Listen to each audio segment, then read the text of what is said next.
صدیوں تک ایک ایسا بادشاہ مصر پر حکومت کرتا رہا جس نے صرف تخت کا نہیں بلکہ خود کو خدا ہونے کا دعویٰ کیا۔ اس نے کہا، میں تمہارا سب سے بڑا رب ہوں۔ لوگ اس کی بات نہیں مانتے تھے بلکہ اس پر ایمان رکھتے تھے۔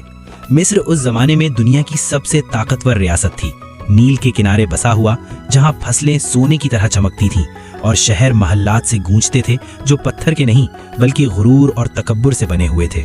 لیکن اسی طاقتور ملک میں ایک قوم بھی تھی جو روشنی نہیں دیکھتی تھی، جسے غلام بنایا گیا تھا، بنی اسرائیل۔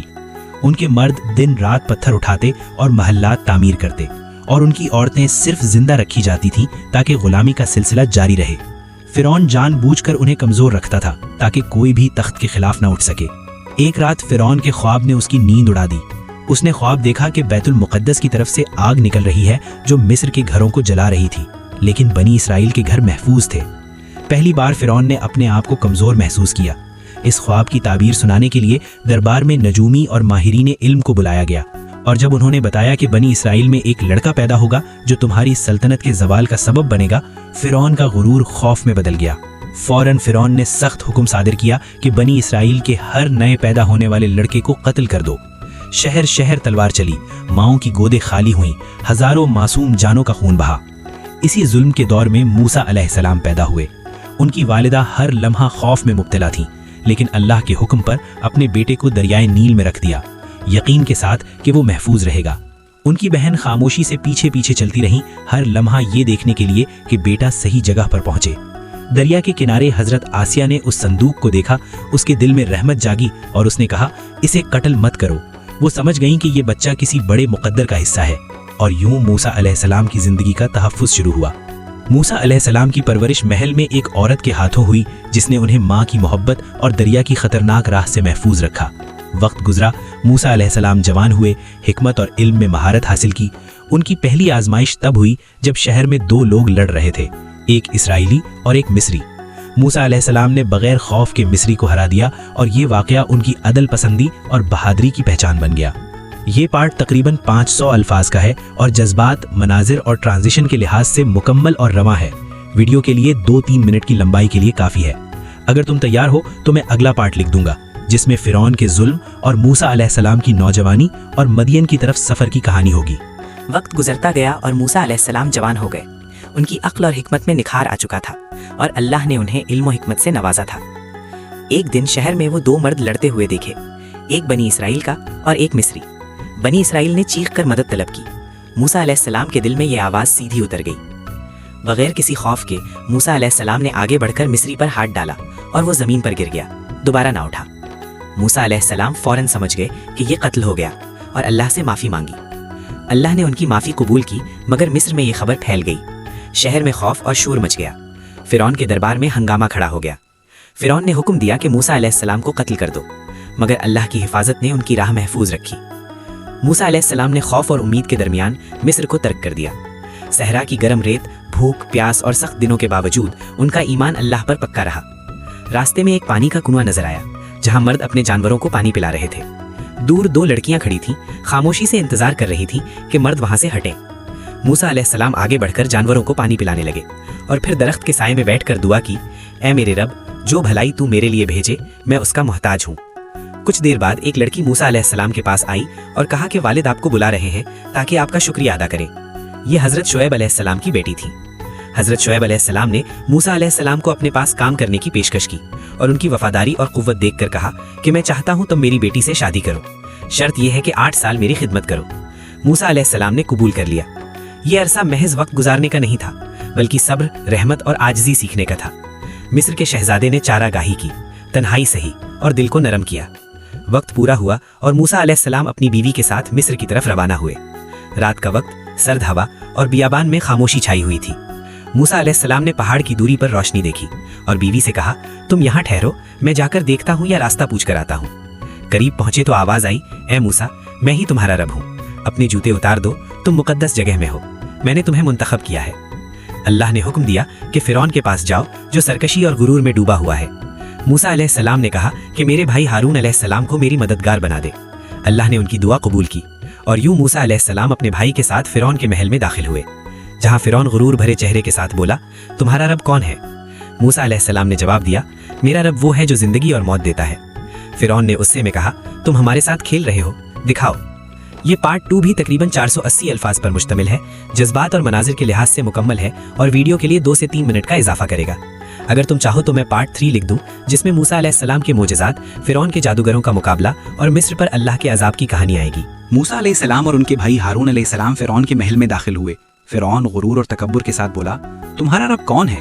موسیٰ علیہ السلام نے پرعزم آواز میں کہا، میرا رب وہ ہے جو زندگی اور موت دیتا ہے، جو زمین و آسمان کا مالک ہے۔ فرعون غصے میں چیخا، تم مجھ سے مذاق کر رہے ہو، دکھاؤ کہ یہ طاقت تمہیں کہاں سے ملی ہے۔ فرعون نے مصر کے سب سے بڑے جادوگر بلا لیے۔ جادوگروں نے اپنے جادو کے مظاہرے شروع کیے، رسیوں اور لکڑی کے ٹکڑوں کو سانپوں میں تبدیل کر دیا۔ محل کے دربار میں خوف کی لہر دوڑ گئی، مگر موسیٰ علیہ السلام نے صرف اپنی لاٹھیاں زمین پر رکھیں اور اللہ کے حکم سے وہ حقیقی سانپ بن گئیں۔ وہ عظیم سانپ جادوگروں کے جعلی سانپوں کو نگل گیا۔ جادوگر خوف سے کہنے لگے، یہ جادو نہیں، یہ اللہ کی قدرت ہے۔ سب دربار والے سجدے میں گر گئے، مگر فرعون کے دل میں غرور اور سرکشی کی آگ اور بھی بھڑک گئی۔ فرعون نے کافر دل کے ساتھ کہا، میرا رب صرف میں ہوں۔ قرآن میں آیا ہے کہ فرعون ظلم میں غرق رہا اور اللہ نے اس کے عذاب کی نشانیوں کا آغاز کیا۔ مصر پر ایک خوفناک طوفان آیا، پانی کی بھرمار اور بارش نے فصلیں تباہ کر دیں، زمین سوکھ گئی، رزق کا سہارا ختم ہو گیا۔ جب لوگ سمجھنے لگے کہ تھوڑی سی سکونت آ گئی ہے، اللہ نے مزید نشانی بھیجی۔ ایک عذاب زمین کی ہر سبز چیز کو کھا گیا، ایک اور عذاب نے مصری لوگوں کے جسموں پر چیچڑ پیدا کر دی۔ ہر لمحہ یہ یاد دلاتا رہا کہ یہ قدرت اللہ کی طرف سے ہے، نہ کہ فرعون کی طاقت سے۔ پھر ہر کونے سے مینڈک نکل آئے اور مصر کے پانی کا رنگ سرخ ہو گیا، مچھلیاں ڈوب گئیں، پانی گندا اور بدبودار ہو گیا۔ مگر فرعون کے دل میں غرور موجود تھا، وہ چیخا، یہ سب موسیٰ کا جادو ہے۔ اللہ نے اس کے غرور کو ختم کرنے کے لیے نشانیاں بھیجنا جاری رکھیں تاکہ وہ اور اس کی قوم عبرت حاصل کریں۔ اسی دوران موسیٰ علیہ السلام نے اپنی قوم بنی اسرائیل کو شام کے وقت مصر سے نکالنے کا حکم دیا۔ لوگ خاموشی سے اپنے گھروں اور زندگیوں کو چھوڑ کر نکل پڑے، نہ زیادہ سامان نہ کوئی ہتھیار، صرف اللہ کی مدد پر یقین۔ موسیٰ علیہ السلام نے اپنے ایمان، حوصلے اور اللہ پر یقین سے بنی اسرائیل کو محفوظ راستے پر لے جانا شروع کیا، جبکہ فرعون اور اس کی فوج اپنی طاقت پر غرور کرتے ہوئے پیچھے پڑ گئے۔ ہر منظر میں اللہ کی قدرت اور موسیٰ علیہ السلام کی رہنمائی واضح ہو گئی۔ موسیٰ علیہ السلام نے بنی اسرائیل کو سمندر کے کنارے لے آیا۔ پانی بہت گہرا اور خوفناک لگ رہا تھا، پیچھے فرعون کی فوج ان پر چھا رہی تھی۔ بنی اسرائیل خوفزدہ ہوئے اور بولے، ہم پھنس گئے، یہ پانی ہماری قسمت کا فیصلہ کر رہا ہے۔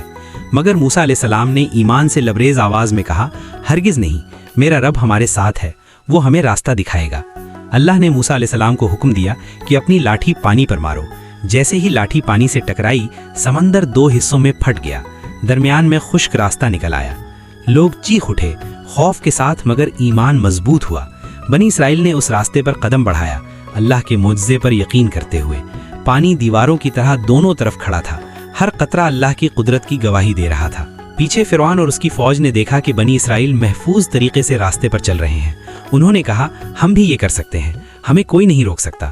غرور میں ڈوبے ہوئے وہ اپنے گھوڑوں اور سپاہیوں کے ساتھ پانی کے درمیان داخل ہو گئے، مگر اللہ نے حکم دیا کہ پانی دوبارہ مل جائے۔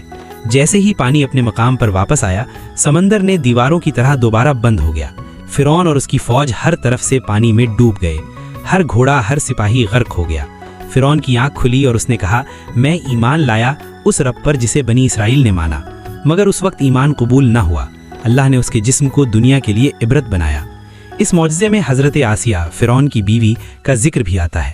اللہ نے انہیں ایمان کے سبب محفوظ رکھا اور جنت میں مقام دیا۔ یہ واقعہ دنیا کو دکھاتا ہے کہ سب سے بڑا غرور بھی صرف ایک انسان کی موت کے سامنے بے بس ہے۔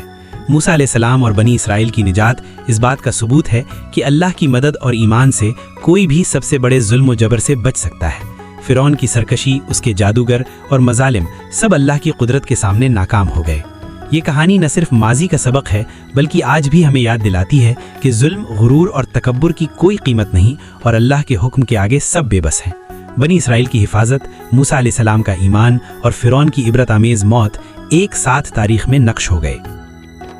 فرعون کی ہلاکت کے بعد بنی اسرائیل آزاد ہو گئے۔ وہ خوف اور دہشت سے نجات پا کر ایک نئی زندگی کی طرف بڑھے، لیکن ان کے دلوں میں شکر، عاجزی اور اللہ کی عظمت کا احساس بھی پیدا ہوا۔ موسیٰ علیہ السلام نے اپنے قوم کو سمجھایا کہ یہ آزادی صرف اللہ کی رحمت اور فرمانبرداری کی بدولت ممکن ہوئی ہے۔ اب بنی اسرائیل کے لیے سب کچھ نیا تھا، نئی زمین، نئی ذمہ داریاں اور نیا راستہ۔ موسیٰ علیہ السلام نے انہیں نظم و ضبط، عدل اور اللہ کے احکام کی پیروی سکھائی۔ ہر دن ایک سبق تھا۔